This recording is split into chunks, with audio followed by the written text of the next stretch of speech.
Another video और आपका आज वीडियो में स्वागत है। आज जो वीडियो में लेकर आए उसका टाइटल है कारगिल वॉर में कौन सी गलती याद कर नवाज शरीफ ने अटल बिहारी वाजपेयी का जिक्र किया। तो चलिए जानते हैं इस वीडियो में, लेकिन उससे पहले इस वीडियो चैनल का लिंक आपको हमारी वीडियो के डिस्क्रिप्शन मिल जाएगा। सब्सक्राइब किया, लाइक किया, शेयर करो, फॉलो करेंगे चैनल को। उसके अलावा लोग चैनल का लिंक इंस्टाग्राम में लिंक भी हमारी वीडियो के डिस्क्रिप्शन मिल जाएगा। सब्सक्राइब किया, लाइक किया, शेयर करो, फॉलो करें। चलिए देख लेते हैं ये वीडियो। भारत की संसद में ये खबर दी गई कि पाकिस्तान ने धमाकों का जवाब दिया है। उसके बाद वाजपेयी साहब लाहौर आए, यहाँ आकर हमसे बातचीत की। वो अलग बात है कि हमने वादे का उल्लंघन किया, वो हमारी गलती थी। ये कहना है पाकिस्तान के पूर्व प्रधानमंत्री नवाज शरीफ का। 28 मई को नवाज शरीफ ने अपने एक भाषण में इस बात को माना कि पाकिस्तान ने भारत के साथ किए एक समझौते का उल्लंघन किया था। नवाज शरीफ ने अपने भाषण में भारत के तत्कालीन प्रधानमंत्री अटल बिहारी वाजपेयी का भी जिक्र किया। नवाज ने वाजपेयी का नाम क्यों लिया और वो किस वादे के उल्लंघन की बात कर रहे थे, ये सब जानेंगे इस वीडियो में। दरअसल 28 मई को नवाज शरीफ को सत्तारूढ़ पाकिस्तान मुस्लिम लीग नवाज पार्टी के अध्यक्ष के रूप में निर्विरोध फिर से चुना गया। वो एक सम्मेलन के दौरान मंच से अपनी पार्टी के नेताओं और कार्यकर्ताओं से बात कर रहे थे। बात करते करते नवाज एकदम से बोले, अरे मैं तो भूल ही गया कि आज 28 मई है। इसके बाद उन्होंने 1999 के लाहौर समझौते का जिक्र किया। नवाज बोले, पाकिस्तान को परमाणु परीक्षण से रोकने के लिए राष्ट्रपति बिल क्लिंटन ने 5 अरब अमेरिकी डॉलर की पेशकश की थी, लेकिन मैंने इनकार कर दिया था। फिर उन्होंने कहा कि पाकिस्तान पर पाबंदियां लग जाएंगी, तो मैंने कहा लगा दो पाबंदी। फिर हमने धमाके कर डाले। मेरी जगह अगर उस वक्त इमरान खान जैसा कोई बंदा होता तो क्लिंटन का प्रस्ताव स्वीकार कर लिया होता। इसके बाद धमाकों का जिक्र करते हुए नवाज ने आगे कहा, धमाके करना हमारा बहुत बड़ा फैसला था। वहां भारत की संसद में यह खबर दी गई कि पाकिस्तान ने आज 5 धमाकों से जवाब दे दिया है। उसके बाद वाजपेयी साहब लाहौर आए। ये याद है ना आपको, वाजपेयी साहब आए और यहाँ आकर हमसे बातचीत की। वो अलग बात है कि हमने वादे का उल्लंघन किया, उसमें हमारा कसूर था। जानकारी के लिए बता दें कि 21 फरवरी 1999 में नवाज शरीफ और अटल बिहारी वाजपेयी ने लाहौर समझौते पर हस्ताक्षर किए थे। इस समझौते में दोनों देशों के बीच में शांति और स्थिरता बनाए रखने की बात कही गई थी। हालांकि कुछ ही महीनों के बाद पाकिस्तान की घुसपैठ की वजह से कारगिल युद्ध हुआ था।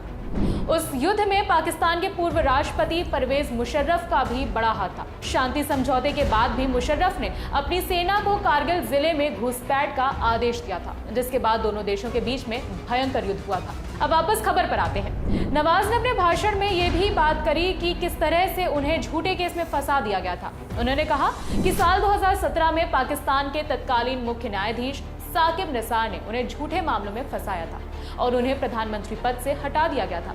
उन्होंने कहा कि उन पर लगे सारे आरोप गलत थे, जबकि पाकिस्तान तहरीक-ए-इंसाफ के संस्थापक इमरान खान के खिलाफ सारे केस सच थे। नवाज शरीफ का ये भाषण जिसमें उन्होंने अपनी गलती स्वीकार की है, ये वीडियो सोशल मीडिया पर खूब ज्यादा वायरल हो रहा है। इस मुद्दे पर आप क्या राय रखते हैं, कमेंट करके जरूर बताइए। मेरा नाम है विभावरी। बाकी खबरों के लिए देखते रहिए दी ललन टॉप।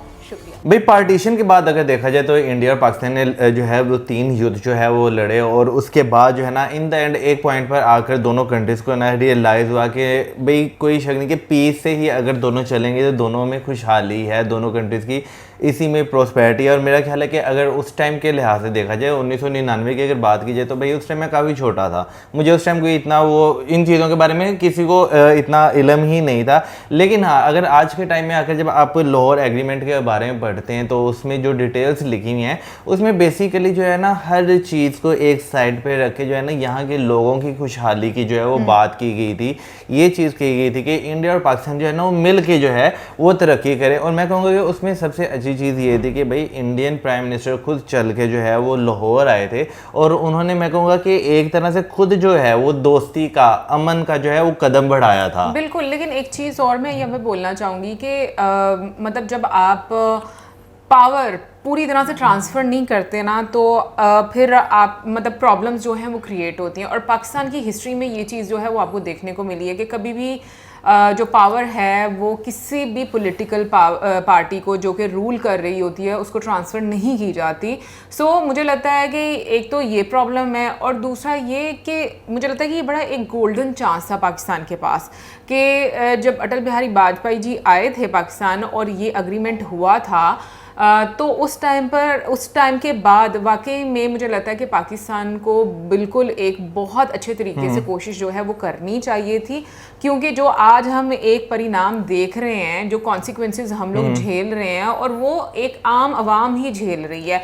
मतलब मैंने ये चीज़ देखी है कि पास्ट में ऑब्वियसली सोशल मीडिया इतना ज़्यादा नहीं था, मेन स्ट्रीम मीडिया था, और आप जैसे मर्जी तोड़ मरोड़ के जो न्यूज़ हैं वो लोगों तक पहुंचाते थे, और लोगों को जो एक्चुअल फैक्ट्स हैं उनके बारे में पता ही नहीं होता था, सिवाय कुछ लोगों के जो कि मैनिपुलेट करने में लगे होते थे। तो मुझे लगता है कि एक तो ये बहुत बड़ा ड्रॉबैक रहा है, लेकिन अभी भी मुझे लगता है कि चीज़ें जो हैं वो बहुत अच्छे से बेहतर की जा सकती। और वैसे मैंने ये देखा कि नून लीग की गवर्नमेंट में आपको ये चीज़ देखने को मिलती है कि उन्होंने हमेशा से ये कोशिश की है कि वो इंडिया के साथ अपने ताल्लुकात जो है वो अच्छे रखें। भाई वक्त के साथ कहते हैं ना, हालात को भांपना जो है वो बहुत ज़्यादा ज़रूरी होता है। तो अगर हम साउथ एशिया में जो है पाकिस्तान और इंडिया को देखें ना, तो मेरा ख्याल है कि दोनों सबसे बड़े कंट्रीज जो हैं वो आपको नज़र आते हैं। अगर जो है इन दोनों के हालात बेहतर होते हैं, यानी कि दोनों के रिलेशन आपस में बेहतर होते हैं, दोनों मिलकर जो है दोबारा से कोई पीस एग्रीमेंट अगर दोनों में होता है, तरक्की करते हैं, तो मेरा ख्याल है कि इसका जो है ना खाली पाकिस्तान और इंडिया की इकॉनमी में फ़र्क नहीं पड़ने वाला। आपको साथ साथ जो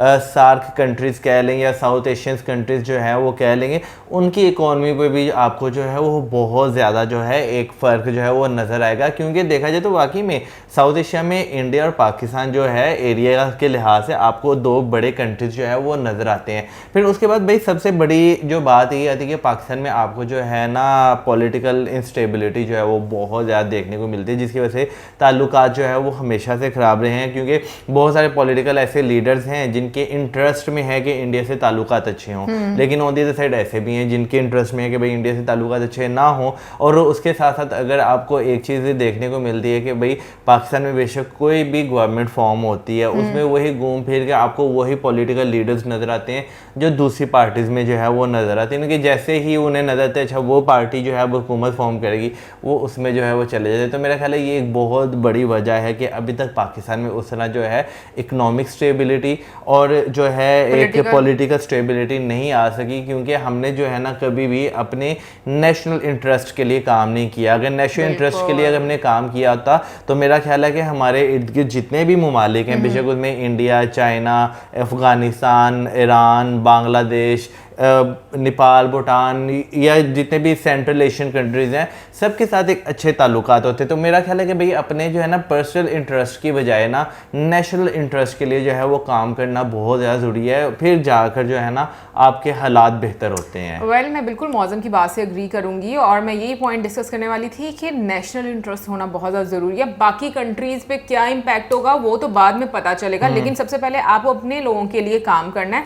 और मुझे पाकिस्तान की प्रॉब्लम ये लगती है कि इन लोगों को हमेशा पहले दूसरों के झगड़े में पड़ना है, फिर उसके बाद जाकर मतलब अपने काम जो है ना उनको साइड पर इग्नोर कर देना है। और पॉलिटिकल पार्टीज़ की मैं बात करूंगी कि मैं इसीलिए कहती हूँ कि ट्रांसफ़र ऑफ पावर होना बहुत ज़्यादा ज़रूरी है। हम जितने भी एक पॉलिटिकल करियर देखें पाकिस्तान में, तो किसी की भी टर्म कंप्लीट नहीं हुई, यानी कि 5 साल किसको पूरे करने दिए गए हैं। तो ये भी एक बहुत बड़ा ड्रॉबैक है। बाकी मैं ये बात बोलूँगी कि ये लोगों को समझने की ज़रूरत है कि भाई जैसे हालात होते हैं उसके मुताबिक आपको एक्ट करना पड़ता है, और आपको अपने नेशनल इंटरेस्ट सबसे पहले देखने पड़ते हैं, और आपको अपने नेबर कंट्रीज़ के साथ अच्छे ताल्लुकात रखने पड़ेंगे। अच्छे ताल्लुकात बनाएंगे तो ही आप प्रॉस्परस कर सकेंगे, क्योंकि मुझे ऐसा लगता है कि हर चीज़ का बहुत बड़ा रोल होता है। अब कारगिल वॉर में जो हुआ पाकिस्तान के साथ, और जिस तरीके से जितने मतलब एक आप कह लो कि नुकसान उठाना पड़ा, वो उस टाइम पर लोगों के सामने वो फिगर्स नहीं आए थे। अब आकर वीडियो सामने आती हैं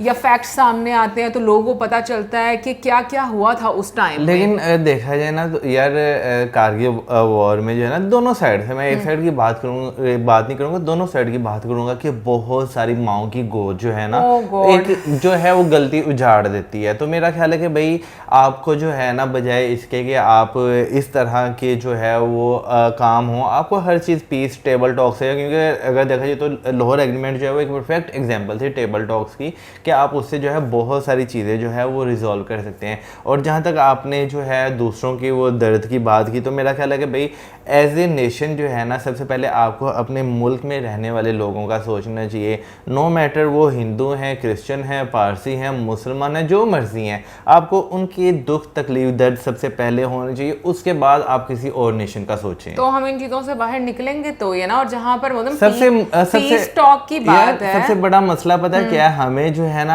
अपने मुल्क में रहने वाले लोगों का जो है ना वो दर्द महसूस नहीं होता। हमें जो तो ये चौथे तो बात मोहल्ले कर रही लोग हूँ बैठे मैं कि होते हमें हैं, हमेशा दूसरों के झगड़ों में पड़ना है। जो हमारी प्रॉब्लम्स है उनको तो हम इग्नोर कर देते हैं। बिल्कुल। और एक चीज मैं ये बात बोलूंगी, देखो पीस टॉक की अगर हम लोग बात करें ना, तो जब अटल जी लाहौर आए थे, मुझे लगता है कि ये एक बेस्ट एग्जांपल थी कि पीस टॉक के एक इनिशिएटिव लिया गया।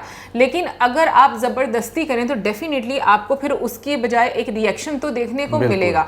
सो मुझे लगता है कि ये चीज अंडरस्टैंड करने की बहुत जरूरत है कि हमारी गलती कहाँ पर थी और हमें उस गलती से सीखना है और हमें उस गलती को रिपीट नहीं करना। फिर हम जाकर मुझे लगता है कि प्रॉस्परस होंगे।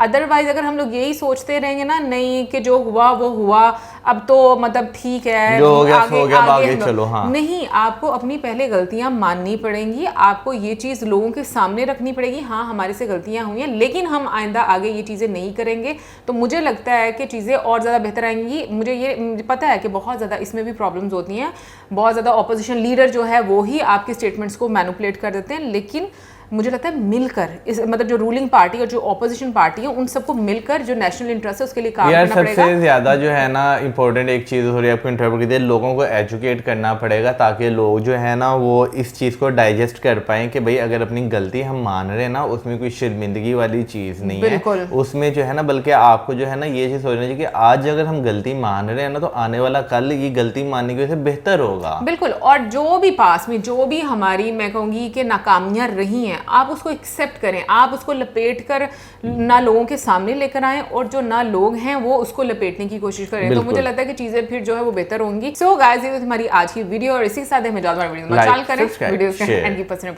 Good bye.